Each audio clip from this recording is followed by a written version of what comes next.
বাংলাদেশের সোশ্যাল মিডিয়াতে ভাইরাল হওয়া একটি বিষয় নিয়ে আজকে যদি আমি কোরআন সুন্নাহর আলোকে কিছু কথা বলতে চাই। ঢাকা রাজধানী গুলশান বারের সামনে মধ্যরাতে কিছু চিত্র আমরা দেখতে পারলাম।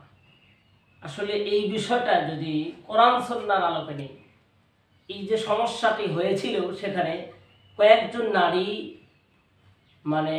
মদ খেয়ে মাতাল হয়ে এরপরে তারা ওয়াশরুমে ঢোকে এবং পরবর্তী একটি মহিলা তাদের সেই ওয়াশরুমে ঢোকার বিষয়টা নিয়ে যখন কথা বলেন যে এরা সবাই চারজন মিলেই একসাথে ওয়াশরুমে ঢুকেছে, তাহলে আমরা যদি কাহারও প্রয়োজন হয় তো কর্তৃপক্ষ তাদেরকে ওয়াশরুম থেকে বের করে দেওয়া হয়। এরই একটা জেদ ধরে নাকি আমরা দেখতে পাই সোশ্যাল মিডিয়াতে যে মহিলাদের আপত্তিকর পোশাক পরিধান করে তারা হোটেলে ঢুকেছে, মদ পান করেছে, নেশায় তারা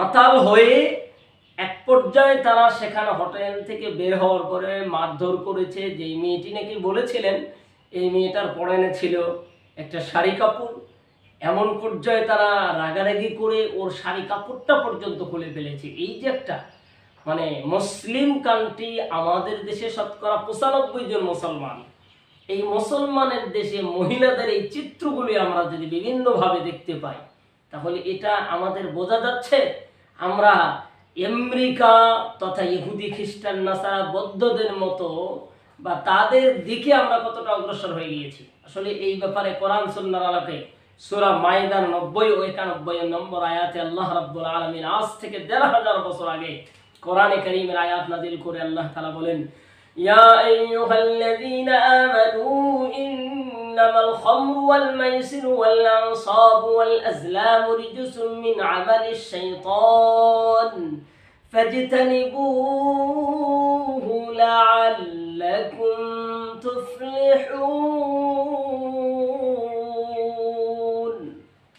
সূরাতুল মাইদা 90 নম্বর আয়াতের মাধ্যমে আল্লাহ রাব্বুল আলামিন সারা দুনিয়ার মুসলমানদের জন্য, বিশেষ করে যারা ঈমানদার তাদের জন্য আল্লাহ রাব্বুল আলামিন ঘোষণা করে দিলেন, হে ঈমানদারগণ, তোমাদের জন্য মদ, জুয়া, মূর্তি, এরপরে ভাগ্য নির্ধারণকৃত যে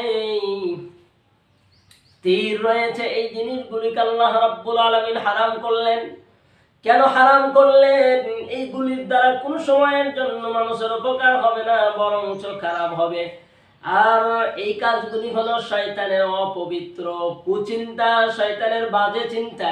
এইগুলি দ্বারাই একটা জাতিকে, একটা দেশকে ধ্বংস করা যাবে। আর এইটা নেশার জন্য দুঃখ হলেও বলতে হয়, বাংলার জমিনে মদের লাইসেন্স দেওয়া হয় ঢাকা গুলশানের মধ্যে।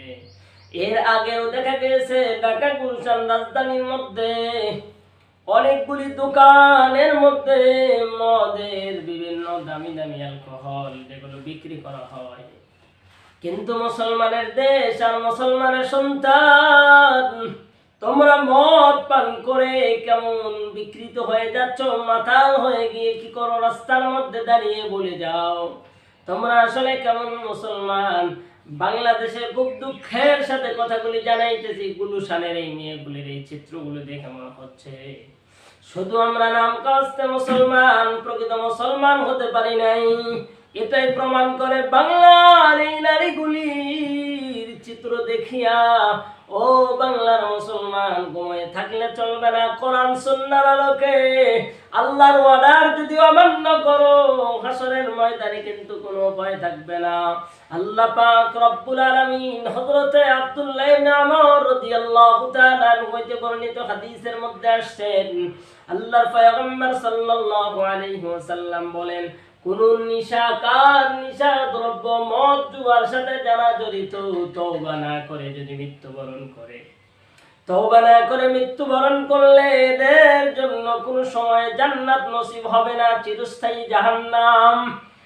ও মুসলমানেরা, এই জন্য নিশা দ্রব্য আল্লাহ রাব্বুল আলামিন মানুষের উপকারের জন্য, ভালোর জন্য হারাম করে দিয়েছেন। আর কোন এই মেয়েগুলির মনে হয় কোনো অভিভাবক নাই। যদি অভিভাবক থাকতো, মধ্যরাতে কিভাবে তারা বিভিন্ন আড্ডায় ঘুরতে গেল, অভিভাবকদের সচেতন হতে হবে। আপনার মেয়ে কোথায় যায়? রাত 12:30 বাজে, এই মধ্যরাতের বেলায়। আজ বাংলাদেশের মধ্যে 14 ফেব্রুয়ারি, 14 এপ্রিল অর্থাৎ পহেলা বৈশাখ উদযাপন করতে গিয়ে মেয়েগুলোর এই যে কি অবস্থা হয়ে গেল।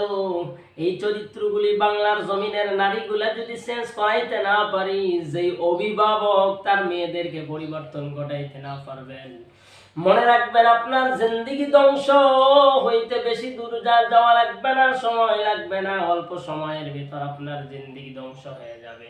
এই জন্য অনুরোধ করব, বাংলার নারীদেরকে বেপরদায় চলবে না। হারাম দ্রব্য আল্লাহ রাব্বুল আলামিন যেটা নিষেধ করেছে, এই নিষেধগুলি অমান্য করে যদি চলো, তোমার জিন্দেগি তছনছ হয়ে যাবে, ধ্বংস হয়ে যাবে। পৃথিবীর কোনো জায়গার মধ্যে শান্তি পাইবা না।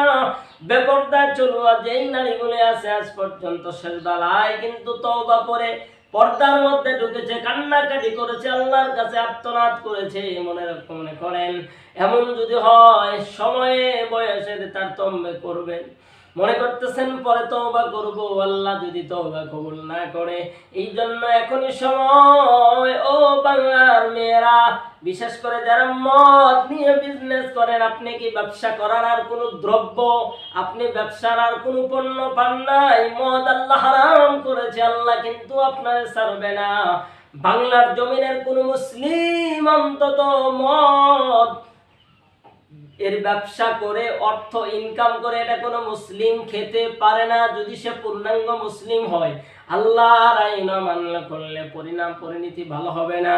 আল্লাহ রাব্বুল আলামিন সারা দুনিয়ার মুসলমানদেরকে মদ, জুয়া, আল্লাহর হারামকৃত বস্তুগুলির থেকে দূরে থাকবার মতো তৌফিক যেন আল্লাহ তাআলা দান করেন।